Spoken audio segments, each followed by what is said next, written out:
Yeah, I remember this game. Usually there would be a lot of disagreements.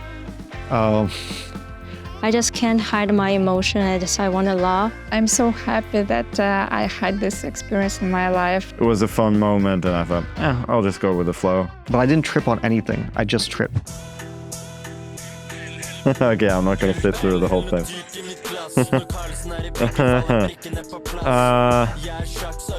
Yeah, so the fun part about this is that Oral-B and Pimplotion, they got word of the fact that I'd been to one of their shows and I was a fan. So they invited me to sing a verse on their new song, which I thought it was quite funny. It was quite well made. Others were generally sent in their own verses for this song, but I would not be able to do that, at least in times before, you had AI tools with that. But then they wanted to make a music video. I didn't have time for that. So this was filmed by my brother-in-law, Matthias, from St. Petersburg when I was there for the World Rapid and Blitz.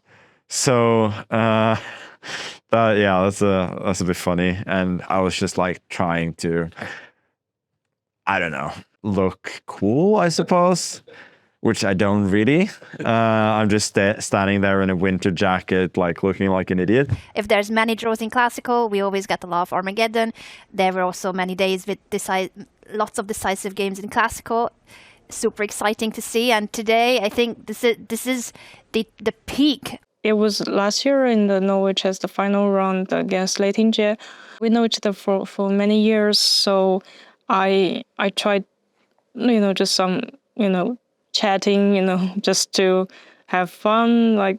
Everything's good. I think we did many like this with Lei, in the game, after game. So I feel it's just naturally, before the game. Super exciting to see. And today, I think this is the peak. Yeah, actually, now I remember what happened because she told me some jokes. And when we sit there and we know and what she talked to me, and we just can't, hide our emotion because she talked some really, really funny jokes, on the rest day. And when I saw her face and I just think about that jokes and I just can't become like a normal person. It's a really old photo. The reason that this happened, this photo shoot, I think it was a New Yorker piece, was because I was the youngest player to beat a Grandmaster at the time in the United States. I had beaten this Grandmaster by the name of Alexander Wojtkiewicz. I think this was in the year 2000. And so we had this shoot with my coach, with Bruce Pandolfini, who was my coach for several years. This was a photo shoot that was done in the rain, which wasn't, obviously that was an accident, but it was very uncomfortable for me and I was not happy as a kid. The whole time I was miserable. I actually remember just being really miserable during this photo shoot. But yeah, Bruce was a great coach. He was also portrayed in a movie, very famous chess movie, Searching for Bobby Fischer. So yeah, a lot of memories from this one. The recreation was in 2015. So in 2015, I moved back to the US. I would visit New York quite a few times every year. And in 2015, we decided to recreate the photo. I just don't remember where the idea came from. And it was done again in Washington Square Park. If you're a chess player from New York, or even if you've just visited New York, then you probably know about Washington Square Park. It's where all the chess hustlers have traditionally played, either that or Union Square Park.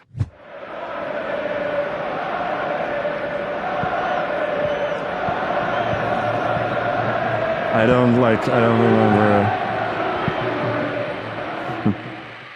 that much, but yeah, that was a fantastic honor, of course. And I remember being just so nervous with all these people looking, and I had all these thoughts in my head of what I was going to do once I got up to the ball, and then I just made a simple pass because I didn't risk doing anything fancy. So that was fun. I've been to a few Real Madrid games. I did the honorary kickoff in the game in 2014 when I won the World Championship as well, and they were always taking fantastic care of me. So I'm really appreciative of that.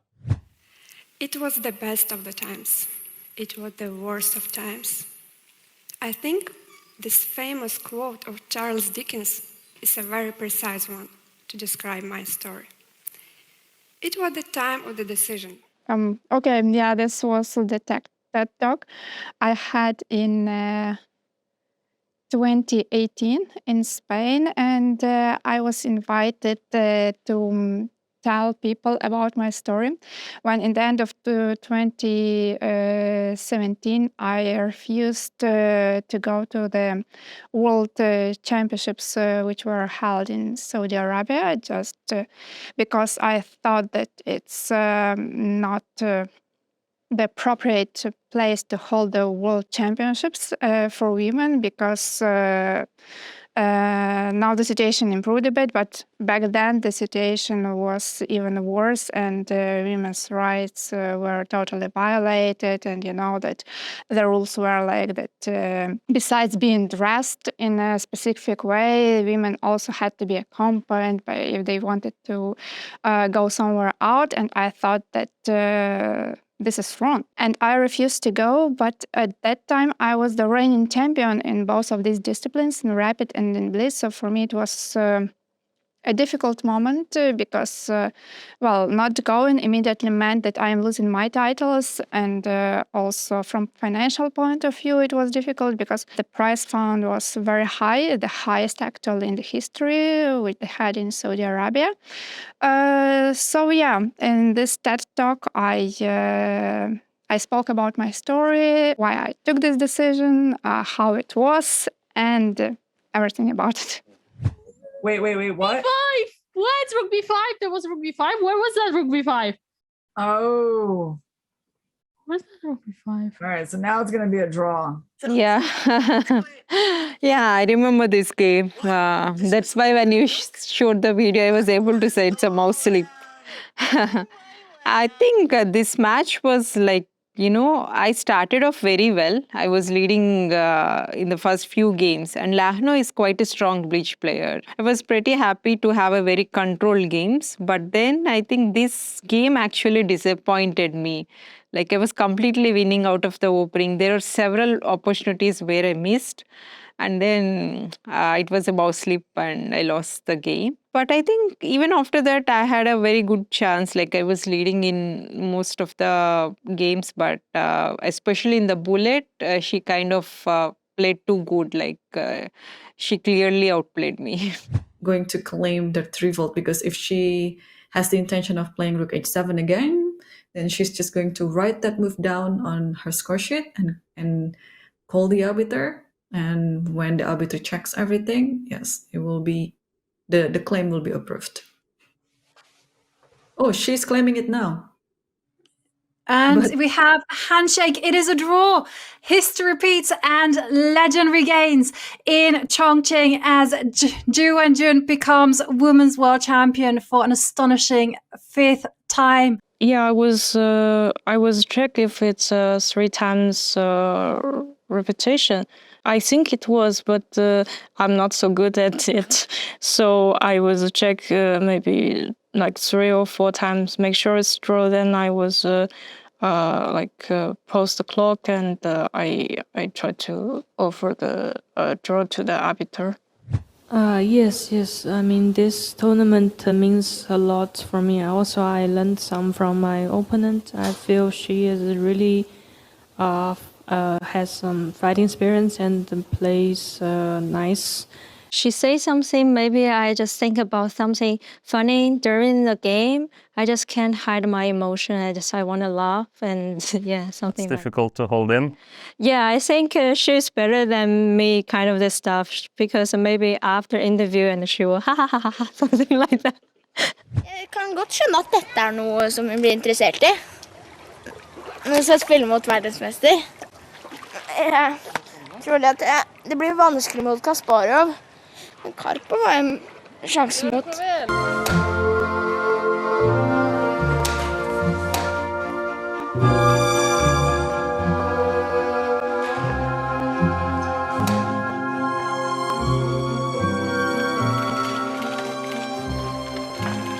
It's a sensation that Magnus managed to beat the former world champion Karpov. Yeah. Remember this. Of course, great memories from Iceland, and in those hot swimming pools they have there. This is from the Reykjavik Rapid and Blitz tournament. I don't remember what it was called, but I was losing a lot of games on that day, and I felt like I was just not on the same level as those guys, so that was a bit frustrating. Vishy, you know, after every game there is a recap. Your recap. So,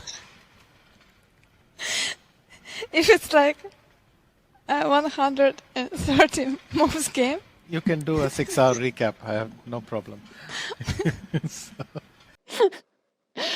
Yeah, it was it was a great period, and I'm so happy that I had this experience in my life commentating the World Championship match between Magnus Carlsen and Jan Nepomniachtchi together with the legendary Vishan, and we had really a lot of fun moments and a fun time in in Dubai. And this was the longest game of the whole match. There was the time that we were counting. Okay, it's coming closer to 50 moves, and if the piece any piece move during the 50 moves and there are no captures, then the draw is fixed. And I was like, Magnus, play e4, play e4, play e4, and Vishy was like, no, don't touch anything.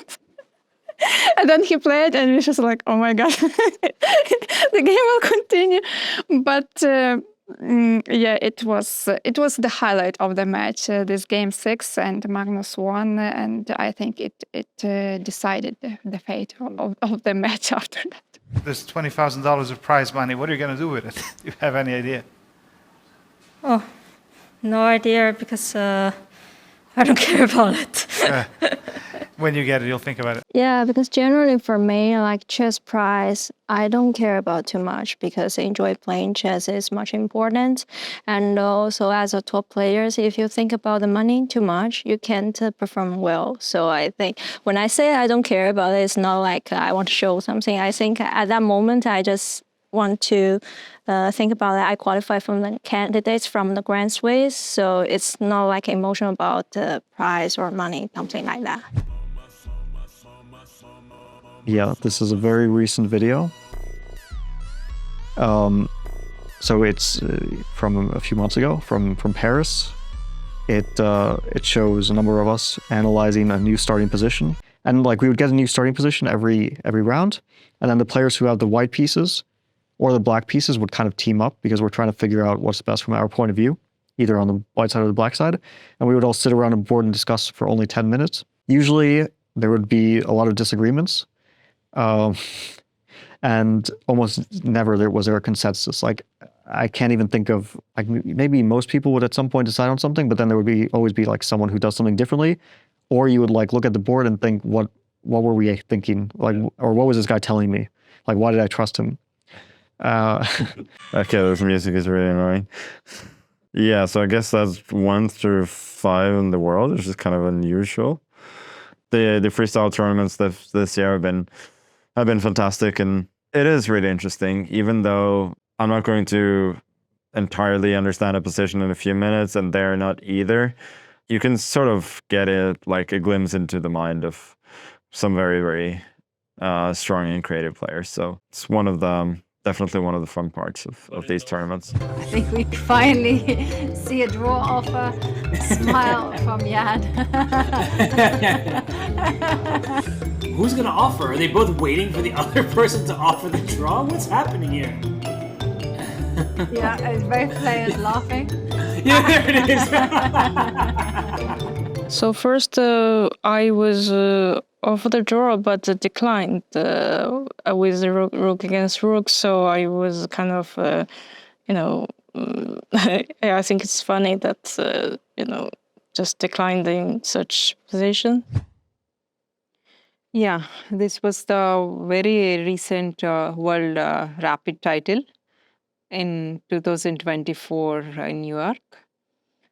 Yeah, this is one of the most memorable world title for me because, the whole year I have been suffering a lot in a classical tournaments, and I dropped down a lot of rating points as well. I think I started dropping down from the Norway last year Norway's chess event. Yeah, this tournament again really helped me to come back. So this world title gave me the, that motivation to work towards chess. And this year I already managed to do well in both the Grand Prix. I won the Pune Grand Prix, and also I was second in Monaco Grand Prix as well. Winning the second world title is definitely a special moment for me.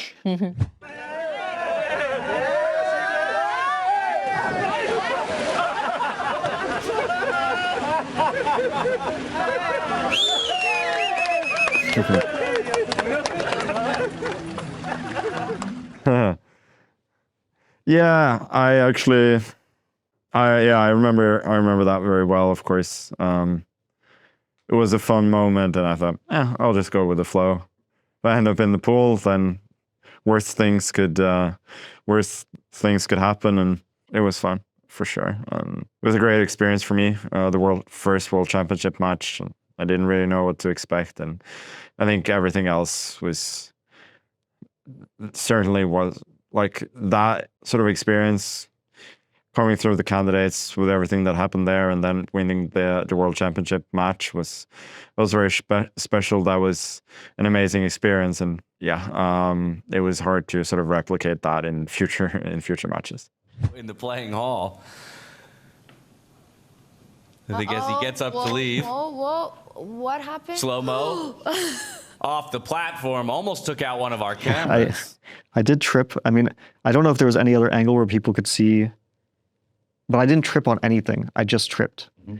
And it was like the stage, like a platform, and then there was the camera. So I basically stumbled off the platform and then kind of bumped into the camera. Luckily not enough that I damaged it or knocked it over, because I know they're expensive.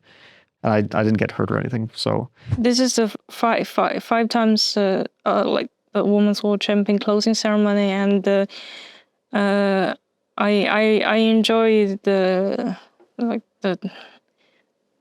this trophy, and also this moment when I become the champion. I think it's a very, when you win some tournament, this closing ceremony in this moment is very important and very memorable.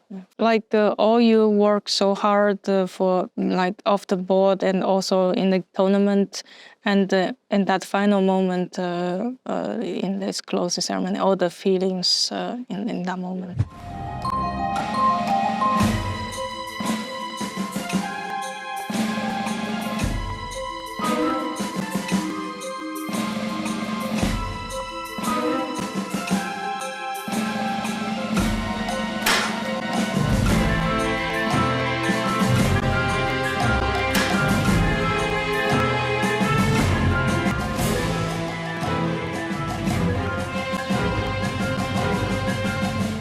A draw.